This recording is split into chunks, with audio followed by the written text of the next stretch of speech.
Right, hello there everyone, welcome back to James Redmond TV. Liverpool just go and lose, well, 3-1 to Real Madrid. I'm not going to say we drew 0-0, we lost 3-1. At the end of the day, we're out of the Champions League, one team won. And I'd have a very different reaction right now if we were going through. I'd have a very different reaction if we took it to extra time and then penalties. But at the end of the day, it was just the same old story. We were spineless when it came to taking the actual chances in front of goal.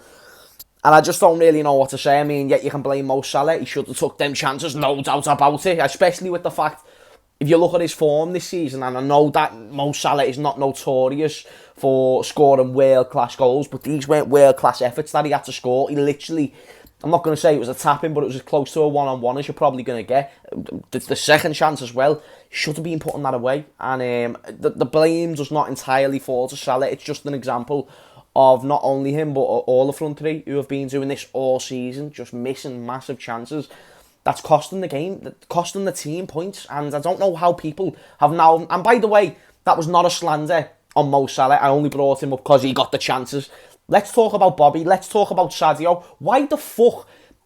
Oh, and I love Jurgen Klopp, my manager. I love him so much. But why the fuck is Mane starting this game over Jota? Why? And don't get me wrong, Mane had an okay opening 10-15 minutes.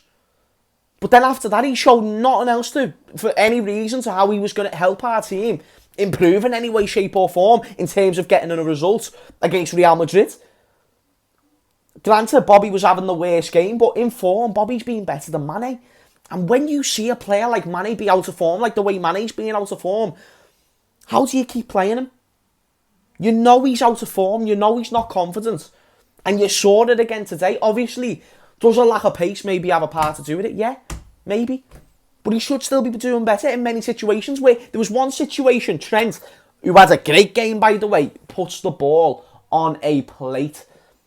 For Sadio, puts the ball on a plate. You have to reach your left leg out, mate. And it's harder to miss than score. So, how come you haven't got there? And again, people will put it down to the pace.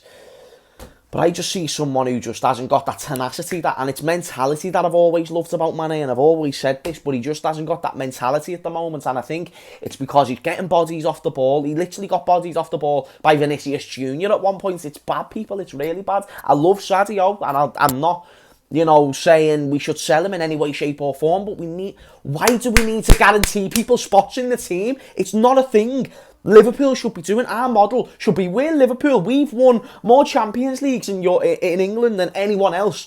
We're the best team by far, mate. We've only won one less league title than the leading team. We're the biggest club. No one else has a say on who starts in this team. There's no guarantees. You've got to earn your spot. So you've got to look at legends, not just great players, legends like Bobby. You've got to look at legends like Mane, and you've got to say, yous have been dog shit. For example, if it gets to the point where Alisson's form continues next season and he's being shit, and we have Kelleher as our backup, I'll want to see Kelleher start above Alisson. Now, that's a mad sentence to say now, but imagine me saying to you in the summer, Diogo Jota's going to be starting above Mane, when he should have today. And he should be now going forward. If Klopp hasn't realised that, then I'm concerned, to be honest. Not Klopp out, not even close, but I'm concerned. Do you know what I mean? And I hope Jurgen Klopp learns from some of these decisions. And it's not that I'm right. I'm not saying what I would do other than Jurgen Klopp would work. It might not. But he weren't right. It's evident. So it's easy for Klopp to get the blame. You've got to put the blame on the players who never took the chances as well. But you've also got to put the blame on Klopp when it's obvious to start a Jota in a game where... It's not even the game or the occasion. That's a part of play. But when you're playing, which at this point is our biggest game to date, the second leg against Real Madrid today is our biggest game of the season, and you're not starting your most informed attacker, when you need goals, that's not rocket science. Thiago, this is a player who dictated a Champions League final on his lonesome, and you're not starting him in this game against Real Madrid. You do know he played for Barcelona. You do know he played for Bayern Munich. And dictated on a weekly basis. And you're not starting him in this game. Let me tell you another thing I had a problem with. Second half. Where he brings on the substitutions at the 60th minute. Which is fine. Brings off James Milner, which is fine. And James Milner has a great game, by the way. Shout out to James Milner. But he weren't what we needed. He's not what you need for goals. Even though he had that great chance in the first half, what James Milner brings you is stability. Today we needed to be havoc. We needed to be causing trouble for Real Madrid in any possible chance we could. And we didn't. Because every time you give the ball to James Milner, he's not going to try something risky. He's going to do what he knows is going to, or what he thinks is going to help the team in that moment. A nice short pass or a pass to Trent or whatever. He's not going to be taking the ball forward. So why aren't you bringing on an Ox who he ended up bringing on? But not straight away. That's not even the issue.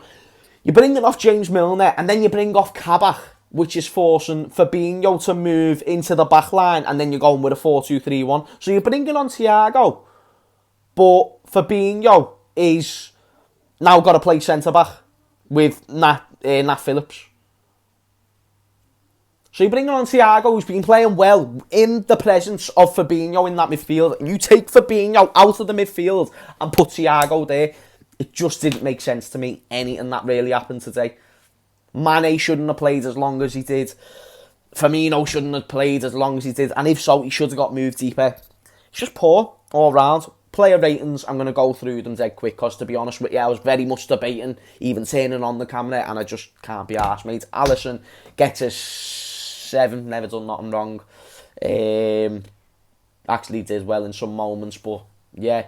Left back, Robertson gets a 5. Didn't really think he was good at all today. Defensively sound, but Real Madrid weren't really showing many signs of offence to the point where we should have worried about that. So 5, right back Trent. I thought he was probably my man of the match. Thought he has a very good game. He's going to get an 8 for me, Trent. I'm really proud of the way he handled like them situations in the one-on-ones versus Vinicius, and it seemed like at the end of the game, the only player who was trying to grab the game by the fucking bollocks was Trent. And that's what I love to see, man. I love to see that even in these dark times, someone who's been in poor form, it means that much to him. He knows the occasion. He knows the team that we're playing. And unfortunately, it didn't pay off in the end, but hopefully this can mean just nothing but good for Trent going forward, at least in the league form, because you've still got a top 4 race to attend to. Centre-backs, Kabak gets a 7. Nat gets a 7.5. I thought Nat Phillips was just very solid again today. He made that mistake in the first half against Benzema, but other than that, Nat Phillips is just always solid. Keep him.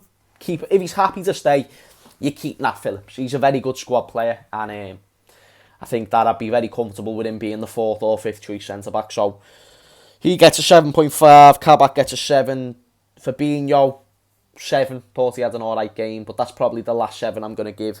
Gini Wijnaldum gets a 4. Don't know what he done in the midfield. And when it came to taking chances, I don't get how he scores a goal every game for Holland, but he can't score a tap-in pretty much for us. Or what should be a better chance than what he let off? It was never going to be a goal, and he should have scored it. He should have done better. So there's no excuses for Gini. For James Milner, in fact, James Milner's going to get a 6, not a 7, a 6, but very solid. Not much wrong with his game. Mane gets a 3. He was shite. Firmino gets a 4. Gets a 5, and Salah gets a 5.5. I thought Salah was still the best of the front 3, but he still weren't great. Firmino was shite. Mane was shite. Jota came on and added a little bit of something. Friggin' Thiago came on and just was oblivious, but that was because I think at least Fabinho win in the midfield. And Jurgen Klopp gets a 3. Ruby's barking. I think that's a cue to end the video. I'm sorry, people, that I haven't came with the energy. I just can't be arsed. It's one of them ones. You know what I mean? Like, I just, I've said it on, like, live stream as well. Like, the Champions League just hits me different in terms of how I react. So, hopefully tomorrow for the Redmond roundup will be more positive vibes. If not, we move. You know what I mean? Top 4 race now. Thank you for watching. And thank you as well, actually. This is actually serious. Thank you for 30 39? Am I on 39k? Road to 40k is on, but we're getting closer and closer by the day. So thank you for all the support.